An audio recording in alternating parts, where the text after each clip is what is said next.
மதன் கௌரி யாருன்னு கண்டிப்பாக தெரியும்னு நினைக்கிறேன். இப்போ மதன் கௌரின்னு பேர் கேட்டாலே ஓகே, அவன் வந்து ஒரு யூடியூபர், அவன் வந்து நிறைய பிரேக்கிங் நியூஸ் வந்து போஸ்ட் பண்ணுவான், இல்லை வந்துட்டு மிஸ்டீரியஸ், இல்லை வந்துட்டு அந்த மாதிரி கதைகள் நிறைய போஸ்ட் பண்ணுவான், இல்லை வந்து ஹிஸ்டாரிக்கல் இவெண்ட்ஸ் பற்றி போஸ்ட் பண்ணுவான். இதுதான் நம்மளுக்கு தெரியும். And that is his brand. அவளோட லிப்ஸ் மேலே வந்துட்டு ரொம்ப கான்சென்ட்ரேஷன் இருந்துச்சு. அவள் என்ன பண்ண தெரியுமா, அதனால வந்துட்டு அவள் ஹைட் பண்ணிட்டு இல்லை பாவமாக போய் உட்காரல, அதையே வச்சு அவள் பர்சனல் பிராண்டை உருவாக்கியிருக்கா.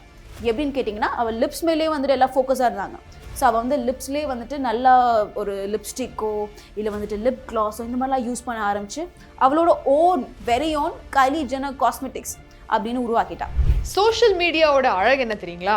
உங்கள் ஃபோனுக்கு ஒரு நெட் பேக் மட்டும் போட்டிங்கன்னா அதில் இருக்கக்கூடிய எல்லா இன்ஸ்டாகிராம், ஃபேஸ்புக்கு, ட்விட்டர், அது இதுன்னு எல்லா சோஷியல் மீடியாவையும் யூஸ் பண்ணி ஒரு மனுஷன் இப்படிங்கிறதுக்குள்ள ஃபேமஸ் ஆயிட முடியும். ஆனால் எந்த விதத்தில் நீங்கள் ஃபேமஸ் ஆகிறீங்க அப்படிங்கிறது ரொம்ப ரொம்ப முக்கியம். எல்லாத்துக்கும் பிடிச்ச மாதிரி ஒரு தரமுள்ள அந்த துறையிலிருந்து நீங்கள் ஃபேமஸ் ஆனீங்க அப்படின்னா போகிற ஹைட் அப்படியே நிற்கும், இன்னும் வளர செய்யும். ஆனால் வேற மாதிரி ஃபேமஸ் ஆகிறப்போ எந்த உயரத்தில் எந்த வேகத்தில் மேலே போகிறீங்களோ அதே வேகத்தில் கீழே வந்துடுவீங்க. இன்ஃபேக்ட் இதை ஃபேமஸ் ஆகுறது அப்படின்னு சொல்கிறத விட பர்சனல் பிராண்டிங் அப்படின்னு கூட நம்ம சொல்லலாம். உதாரணத்துக்கு இப்போ நீங்கள் ஒரு டாக்டராக இருக்கீங்க அப்படின்னா, ஒரு டாக்டராக வெறும் அந்த பேஷண்ட்ஸ் கிட்ட மட்டும் டீல் பண்ணாமல் சோஷியல் மீடியாவில் உங்களோட திறமையை வெளிப்படுத்தி இந்த மாதிரி இதுக்கு இந்த மாதிரியான வழிகள் இருக்குது, தீர்வு இருக்குது அப்படின்னு சொல்லி உங்களை நீங்கள் விளம்பரப்படுத்திக்கிறதுக்கு பேர் தான் பர்சனல் பிராண்டிங். ஆனால் இது ரொம்ப ஜாக்கிரதையாக பண்ணணும். கொஞ்சம் அப்படி ஆயிடுச்சுன்னா கூட வேற மாதிரி ஃபேமஸ் ஆயிடுவீங்க. அந்த விதத்தில் இன்னைக்கு நம்ம ஒரு பர்சனல் பிராண்டிங்கை எப்படி முறையாக பண்ணி நல்ல ஃபேமஸான சில உதாரணங்களோட சேர்த்து எப்படி இதை கரெக்டாக பண்ணி நம்ம வந்து நம்மளை பிராண்ட் பண்ணிக்கலாம் அப்படிங்கிற விவரத்தை நீங்கள் தெரிஞ்சுக்க போறீங்க. வெல்கம் டு பாஸ் சொல்ல தமிழ். நான் உங்க மேகலா கண்ணன். இப்போ நிறைய பேர் யோசிச்சுட்டு இருக்கலாம், ஏன் ஒரு பர்சனல் பிராண்ட் இம்பார்ட்டன்ட்னு. ஸோ நான் உங்களுக்கு 2 விதமான எக்ஸாம்பிள் கொடுக்க போறேன். ஃபர்ஸ்ட் பார்த்தீங்கன்னா, எல்லாத்துக்கும் கைலி ஜெனர் யாருன்னு தெரியும்னு நினைக்கிறேன். கைலி ஜெனர் பார்த்தீங்கன்னா, she is a famous makeup cosmetic இண்டஸ்ட்ரியில் வந்து ஒரு ஃபேமஸான பர்சன் வச்சுப்போம். அண்ட் கைலி ஜெனர் பார்த்தீங்கன்னா எப்படி ஃபேமஸ் ஆனா அப்படின்னு கேட்டிங்கன்னா, அவளோட லிப்னால. அவள் வந்துட்டு லிப் ஃபில்லர்ஸ்னு சொல்லுவாங்க இல்லையா, ஸோ லிப்ஸை வந்துட்டு இன்னும் கொஞ்சம் பெருசாக்குறதுக்காக ஒரு ட்ரீட்மெண்ட் மாதிரி பண்ணுறது. அண்ட் அதை பண்ணி அவள் வந்து லிப்ஸை வந்து சேஞ்ச் பண்ணிக்கிட்டா டோட்டலாக. அண்ட் சேஞ்ச் பண்ணக்கப்புறம் எல்லாருமே நோட்டீஸ் பண்ண ஆரம்பிச்சிட்டாங்க. ஏன்னா ஷீ இஸ் ஃபேமஸ். முன்னாடி வந்து உன்னோட லிப்ஸ் இப்படி இல்லையே, இப்போ இப்படி இருக்கே அப்படின்னு நோட் பண்ண ஆரம்பிச்சாங்க. அண்ட் அதனாலே அவளோட லிப்ஸ் மேலே வந்துட்டு ரொம்ப கான்சென்ட்ரேஷன் இருந்துச்சு. அவள் என்ன பண்ண தெரியுமா, அதனால வந்துட்டு அவள் ஹைட் பண்ணிட்டு இல்லை பாவமாக போய் உட்காரல, அதையே வச்சு அவள் பர்சனல் பிராண்டை உருவாக்கியிருக்கா. எப்படின்னு கேட்டிங்கன்னா, அவள் லிப்ஸ் மேலே வந்துட்டு எல்லாம் ஃபோக்கஸாக இருந்தாங்க. ஸோ அவள் வந்து லிப்ஸ்லேயே வந்துட்டு நல்லா ஒரு லிப்ஸ்டிக்கோ இல்லை வந்துட்டு லிப் க்ளாஸோ இந்த மாதிரிலாம் யூஸ் பண்ண ஆரம்பிச்சு அவளோட வெரி ஓன் கைலி ஜெனர் காஸ்மெட்டிக்ஸ் அப்படின்னு உருவாக்கிட்டா. அண்ட் அதுதான் அவளோட பர்சனல் பிராண்ட். இப்போ கைலி ஜெனர் யாருன்னு கேட்டால், மேக்கப் இண்டஸ்ட்ரியில் அவள் தான் ஒரு ஃபேமஸான ஆண்டர்பிரினர். அண்ட் அது மட்டும் இல்லை, இன்ஸ்டாகிராமில் மோஸ்ட் ஃபாலோவர்ட் பர்சன் கூட கைலி ஜெனர் தான். ஏன்னு கேட்டிங்கன்னா, அவள் வெறும் லிப்ஸை வச்சே அவளோட பிராண்டை உருவாக்கியிருக்கா. இப்போ நம்ம எல்லாத்துக்கும் தெரிஞ்ச ஒரு எக்ஸாம்பிள் சொல்கிறேன். உங்கள் எல்லாத்துக்கும் மதன் கௌரி யாருன்னு கண்டிப்பாக தெரியும்னு நினைக்கிறேன். இப்போ மதன் கௌரின்னு பேர் கேட்டாலே ஓகே, அவன் வந்து ஒரு யூடியூபர், அவன் வந்து நிறைய பிரேக்கிங் நியூஸ் வந்து போஸ்ட் பண்ணுவான், இல்லை வந்துட்டு மிஸ்டீரியஸ், இல்லை வந்துட்டு அந்த மாதிரி கதைகள் நிறைய போஸ்ட் பண்ணுவான், இல்லை வந்து ஹிஸ்டாரிக்கல் இவெண்ட்ஸ் பற்றி போஸ்ட் பண்ணுவான். இதுதான் நம்மளுக்கு தெரியும். And that is his brand. இப்போ மதன் கௌரி வந்து திடீர்னு ஃபிட்னஸ் பற்றியோ இல்லை வேறு ஏதாவது டாபிக் பற்றியோ போஸ்ட் பண்ணால் கண்டிப்பாக வந்துட்டு உங்களுக்கு பிடிக்காது இல்லையா. He is very consistent. கண்டிப்பாக வீடியோ போஸ்ட் பண்ணுவார். அதில் வந்துட்டு அவர் மிஸ்ட்ரி விதமான ஒரு வீடியோ, இல்லை வந்துட்டு பிரேக்கிங் நியூஸ், இல்லை வந்துட்டு இந்த வைரஸ் எப்படி வந்துச்சு, இந்த மாதிரி நிறைய வீடியோஸ் அவர் போஸ்ட் பண்ணிட்டு இருக்காரு. அண்ட் அதுதான் அவரோட பிராண்ட். இப்போ வந்து அந்த மாதிரி அவர் பண்ணலன்னா மதன் கௌரி யாருன்னு உங்கள் யாருக்குமே தெரியாது.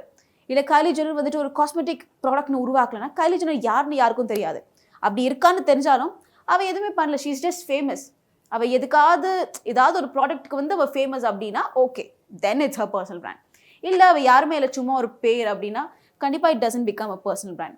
ஸோ இந்த 2 கதைகளே உங்களுக்கு தெரியும் ஏன் வந்துட்டு பர்சனல் பிராண்ட் இம்பார்ட்டன்ட்னு. ஃபர்ஸ்ட்டு, பர்சனல் பிராண்டால் நீங்கள் யாருன்னு நீங்கள் உலகத்துக்கு சொல்லலாம்.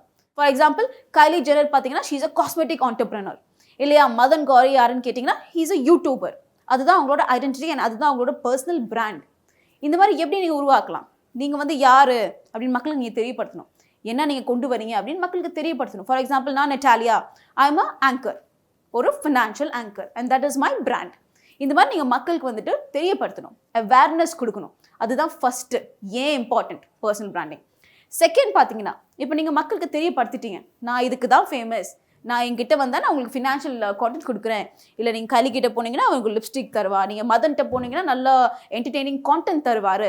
ஸோ மக்களுக்கு வந்துட்டு உங்கள் மேலே ஒரு ட்ரஸ்ட் வரும். மக்கள் வந்து உங்களை நம்புவாங்க. ஓகே, நெட்டாலியானா அவள் வந்து ஒரு ஃபினான்ஷியல் ஆங்கர், உங்களுக்கு ஃபினான்ஷியல் கான்டென்ட் தருவா.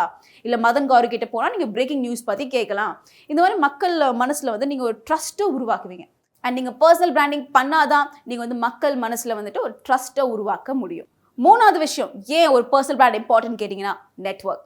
நீங்கள் வந்து யார் அப்படின்னு மக்களுக்கு தெரியப்படுத்திட்டா அந்த இண்டஸ்ட்ரியில் உள்ளவங்களே வந்துட்டு உங்ககிட்ட நிறைய பேச வருவாங்க. ஃபார் எக்ஸாம்பிள் இன்டர்வியூ பண்ண வருவாங்க, இல்லை உங்ககிட்டேருந்து கற்றுக்க கூட வருவாங்க.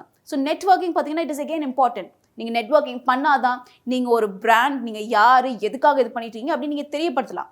அண்ட் உங்கள் நெட்வொர்க் போய் இன்னொரு பர்சன்ட்ட சொல்லுவாங்க, இந்த மாதிரி நெட்டாலியானா ஃபினான்ஷியல் கான்டென்ட், மதன் கௌரினா எப்படி, எனக்கே வந்து மதன் கௌரி எப்படி தெரியும்னா இன்னொருத்தவங்க சொல்லி தான் தெரியும். இவங்க வீடியோஸை பார்த்து கற்றுக்கோ, இப்போலாம் நிறைய பேர் என்கிட்ட சொன்னாங்க, அப்போ தான் எனக்கு தெரியும் மதன் கௌரி யாருன்ட்டு.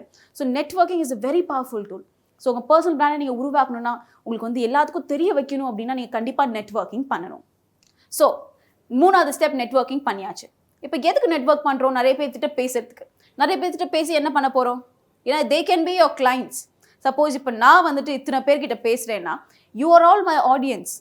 அப்போ வந்து நீங்கள் தான் என்னோட கிளைண்ட்ஸ். இது வழியாக தான் நான் பணம் சம்பாதிச்சுட்டு இருக்கேன். ஸோ அவங்க எல்லாத்தையும் யூஸ் பண்ணி நீங்கள் நிறையா பணம் சம்பாதிக்க ஆரம்பிக்கலாம். அண்ட் ஃபர்ஸ்ட் ஸ்டெப் என்ன? அவேர்னஸ். மக்களுக்கு நீங்கள் யாருன்னு தெரியப்படுத்துறது. செகண்ட் பார்த்தீங்கன்னா ட்ரஸ்ட். அவங்க வந்து உங்களை ட்ரஸ்ட் பண்ண வைக்கிறது. தேர்ட் வந்துட்டு நெட்வொர்க்கிங்.